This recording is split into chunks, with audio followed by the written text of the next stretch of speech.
Hello, this is Phyllis Wilson coming to you to talk about being single.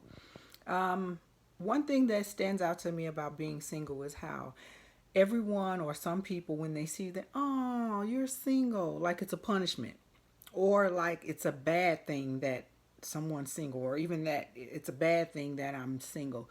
Let me tell you, by all means and accounts for all single people all around, I think I can boldly say we are not at a desperate state of our lives.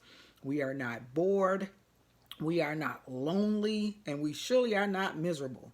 So please, when you address us because we're single, stop giving this, oh, poor you, pity response of, oh, you're single. Yes, we celebrate being single. For those of us who have a stronger desire to be single for now, because we're a work in progress and we're spending our time working on us so that when we do meet the right somebody, it's the right connection. So don't feel bad for us because we don't feel bad. We are ecstatic because that means it's time for us to work on ourselves. And one of my mentors who has gone on and left this life, this phase of his responsibility here, Dr. Miles Monroe shared that being single, God can use us more, and it's in the Bible for those who are Bible believers watching my cast, watching my posts and comments and so forth. Yes, he says that he could use us more because we're one individual and we don't have to go and get the okay to move the way he needs us to move because there is a certain hierarchy that comes with being in a marriage. But at any rate, being single is not a punishment. It is not a death sentence for us. And we don't look at it as it's such a bad, miserable, horrible thing. And oh my God, poor me. We don't feel that way because we know we're at a prep state for whatever it is our purpose and our goal in life is to be.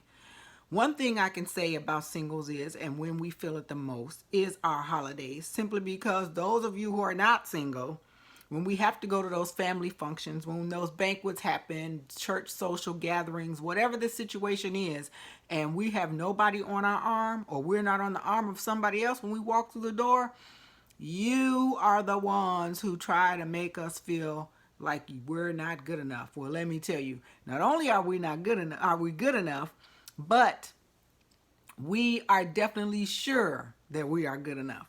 The thing is that we have not found the person that we need to be on the arm of, or they haven't found us for the ones that need us to be on their arms. So we are not miserable. We are not lonely. We definitely are not desperate.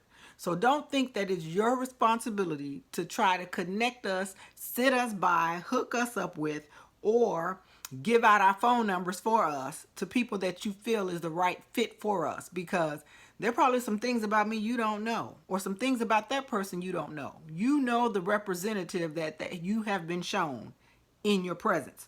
But behind closed doors, we could be no telling what habits, no telling what idiosyncrasies we may have that may get on the nerve of somebody else that you try to connect us with.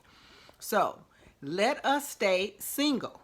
When we're ready, we know what we need to do. We know how to carry ourselves. We know how to look the way we need to. But you have to allow us to be who God has created us to be. You have to allow us to do things at our own pace and our own status. You may feel like because we have an education, or because we have a wonderful job, or because we have money, or because we already came with our own bells and whistles and all this stuff, ooh, this person will be a perfect fit for you. We might not even be looking for a scholar. We might be looking for somebody that's kind of ratchet to balance us out. Or we might be looking for somebody that may be more higher up in the echelon of where we are. But then again, who says we're even looking? That's your assumption because you don't desire for us to be single, or because you don't desire for yourself to be single until you found your person. So you went searching, seeking, tucking, dressing it up, whatever you felt you need to do to get your somebody. Good for you if you have your somebody. That doesn't necessarily mean that we all single people are out here looking for somebody. It doesn't mean that we're desperate. It doesn't mean that we don't want somebody. It just may not mean it's our timing right now. So respect that and respect our singleness, because being single is not a death sentence. It's not a life sentence, and it's not something that we feel bad about. Contrary to popular belief, we are happy.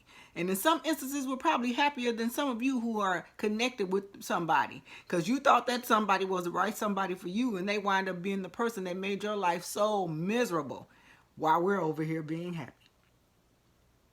So stay in your own backyard. Let us tend to our own gardens over here in our backyard.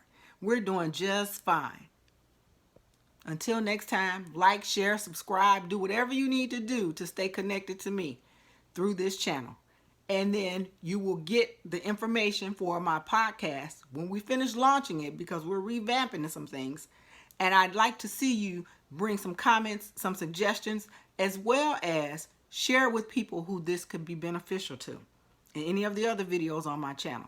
Until then, be happy in your singleness and celebrate it every chance that you get.